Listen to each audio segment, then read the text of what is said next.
जय हिंदू दोस्तों, मेरा नाम है हेमराज और आप देख रहे हैं talk with Hemraj YouTube channel. तो दोस्तों, आपके लिए सबसे बड़ी खुशखबरी है। इंडियन नेवी यानी भारतीय नौसेना में एसएसआर के पदों पर भर्ती निकाली गई है। टोटल 1400 पोस्ट यहां पास निकाली गई हैं।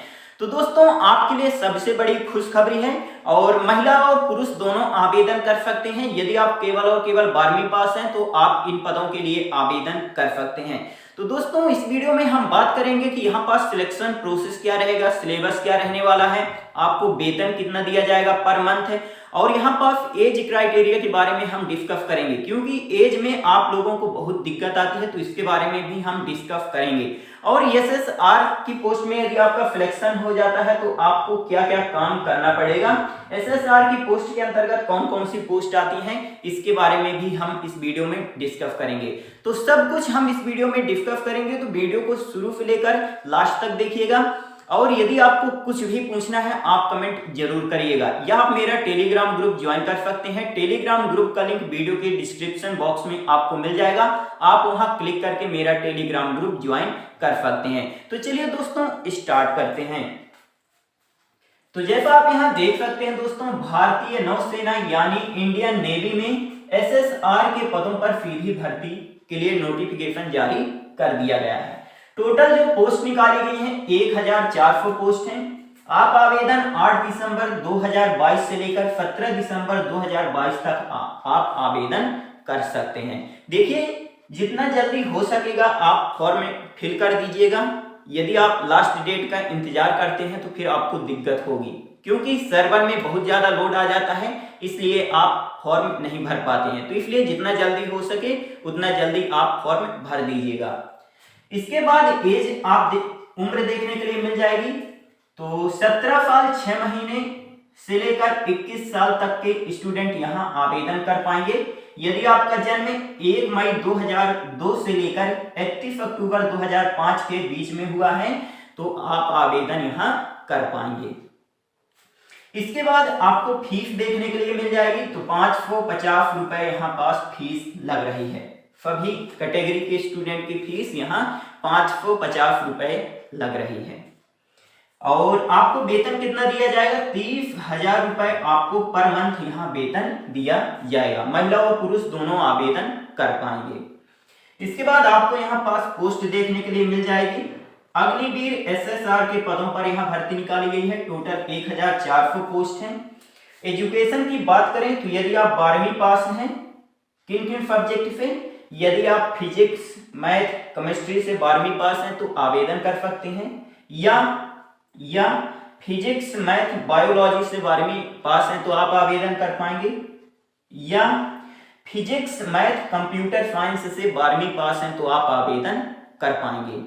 अब हम बात कर लेते हैं कि अग्निवीर एसएसआर के अंतर्गत कौन कौन सी ब्रांच आती है, कौन कौन सी पोस्ट आती है। तो आप देखिए, सीमन की यह ब्रांच आती है, इंजीनियरिंग ब्रांच आती है, कम्युनिकेशन ब्रांच आती है, मेडिकल ब्रांच आती है, इलेक्ट्रिकल ब्रांच आती है, लॉजिस्टिक ब्रांच यहाँ पास आती है। ठीक है, तो इतनी सारी यहाँ ब्रांच आती हैं अग्निवीर एसएसआर के अंदर। अभी हम डिस्कस करेंगे कि आपको क्या काम करना पड़ेगा यदि आपका एसएसआर में सिलेक्शन हो जाता है तो। ठीक है, तो वीडियो को लास्ट तक जरूर देखिएगा। अब हम बात कर लेते हैं चयन प्रक्रिया यानी सिलेक्शन प्रोसेस के बारे में। तो थोड़ा आप यहाँ ध्यान से समझिएगा। आपका सिलेक्शन जो है तो 2 स्टेज में होगा। ठीक है, स्टेज फर्स्ट और स्टेज सेकंड। तो 2 स्टेज में आपका यहाँ पास सिलेक्शन होगा। ठीक है, तो आपको फर्स्ट स्टेज थोड़ा ध्यान से समझना है। अभी तक आप क्या करते हैं दोस्तों, सिंपल से समझिएगा। आप किसी भी वैकेंसी के लिए आपने फॉर्म अप्लाई कर दिया। ठीक है, मान लीजिए कि आपने किसी भी वैकेंसी के लिए फॉर्म अप्लाई कर दिया। उसके बाद आपका सीधे क्या होता है, एडमिट कार्ड आ जाता है। ऐसे ही होता है ना, आपने फॉर्म भरा और आपका एडमिट कार्ड आ जाएगा। लेकिन इसमें ऐसा नहीं है दोस्तों। जब आप इसके लिए आवेदन करेंगे एसएसआर के लिए तो इसके बाद आपका क्या होगा, एक पेपर लिया जाएगा, आपका एग्जाम होगा, ऑनलाइन आपका एग्जाम होगा कंप्यूटर पर। ठीक है, आपका एग्जाम लिया जाएगा। यदि आपका यहाँ पेपर में अच्छा नंबर आता है तब आपका एडमिट कार्ड आएगा। यदि आपके पेपर में अच्छे नंबर नहीं आते हैं तो आपका एडमिट कार्ड नहीं आएगा।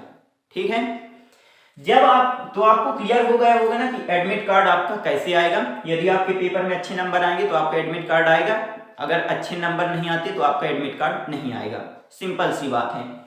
तो जब आपका एडमिट कार्ड आ जाएगा तो उसके बाद आपका सेकंड स्टेज चालू हो जाएगा। ठीक है, फर्स्ट स्टेज में इतना ही है, और फर्स्ट स्टेज में जो पेपर होगा उसका सिलेबस भी क्या रहेगा वो मैं आपको आगे बताऊंगा।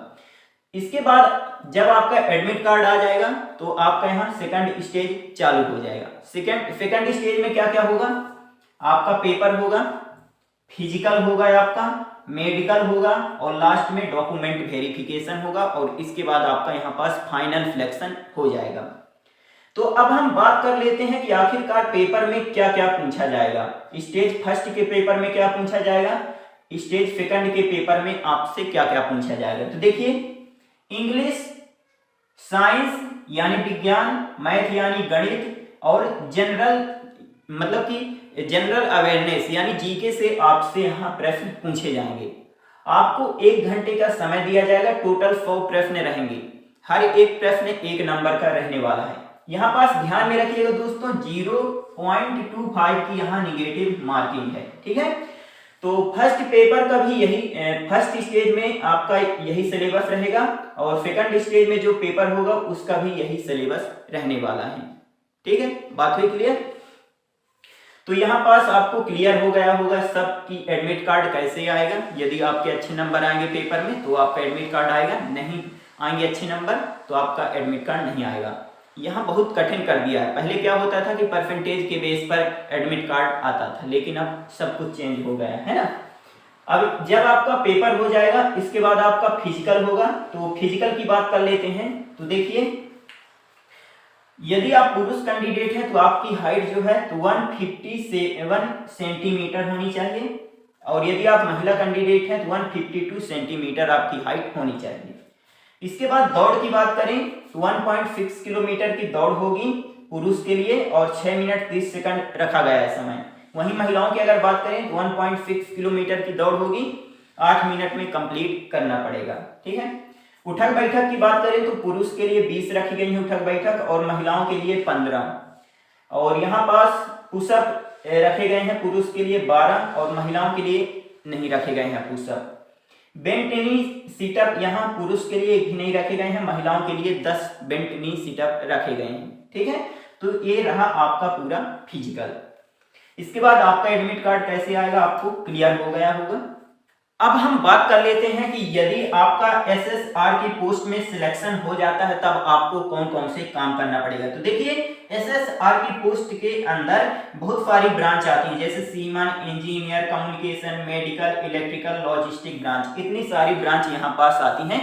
तो मैं सबको यहाँ पास थोड़ा थोड़ा करके समझा देता हूँ। तो देखिए, यदि आपका सिलेक्शन फीमेल ब्रांच के अंदर होता है तब आपको क्या करना पड़ेगा, वहाँ जो सामान रहेंगे तो उनकी रख रखाव करना पड़ेगा, है ना, उनकी देखभाल करना पड़ेगा, रख रखाव करना पड़ेगा, उनकी रिपेयरिंग आपको करना पड़ेगा। जैसे छोटी छोटी नाव हो गई ना तो उनको क्या करना पड़ेगा, रखना पड़ेगा आपको, है ना, और उनकी रिपेयरिंग आपको करना पड़ेगा। बड़ी जहाज जो हैं तो उनकी भी रिपेयरिंग आपको करना पड़ेगा। इसके बाद इंजीनियर ब्रांच से में यदि आपका सिलेक्शन होता है तब आपको क्या करना पड़ेगा, जैसे वहाँ पास टैंक रहेंगे, इंजन, डीजल, एसी जैसे उपकरण हो गए तो उनकी देख रेख आपको करना पड़ेगा, और क्या करना पड़ेगा, रिपेयरिंग आपको करना पड़ेगा इंजीनियर ब्रांच के अंदर। इसके बाद यदि आपका सिलेक्शन कम्युनिकेशन ब्रांच में होता है तो आपको क्या करना पड़ेगा, कम्युनिकेशन से संबंधित आपको वहाँ पास काम करना पड़ेगा। इसके बाद यदि आपका मेडिकल ब्रांच में सिलेक्शन होता है तब आपको क्या करना पड़ेगा, जो वहाँ पास चिकित्सा अधिकारी होंगे, है ना, तो उनके साथ आपको क्या करना पड़ेगा, कंपाउंडर के रूप में काम करना पड़ेगा, है ना, यदि आपका मेडिकल ब्रांच में सिलेक्शन होता है तो।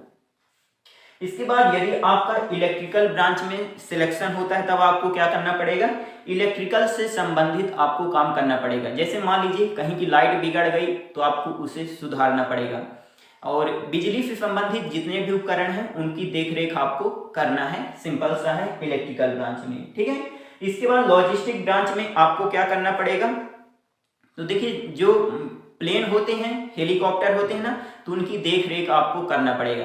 यदि इंजन में कुछ खराबी आ जाती है तो उनकी रिपेयरिंग भी आपको करना पड़ेगा। किस ब्रांच के अंदर? लॉजिस्टिक ब्रांच के अंदर। तो ये सब आपको काम करना पड़ेगा SSR की पोस्ट में यदि आपका सिलेक्शन हो जाता है तो। ठीक है, तो आशा करता हूं कि ये सारे डाउट्स आपके क्लियर हो गए होंगे। यदि आपको कुछ भी पूछना है इससे रिलेटेड तो आप कमेंट जरूर करिएगा। और हाँ, ध्यान में रखिएगा, MR का भी मैं वीडियो अपलोड कर दिया हूँ, यदि आपने अभी तक उसको नहीं देखा है तो उसको जरूर देख लीजिएगा। ठीक है, तो मिलते हैं अगले वीडियो में, तब तक के लिए जय हिंद जय भारत।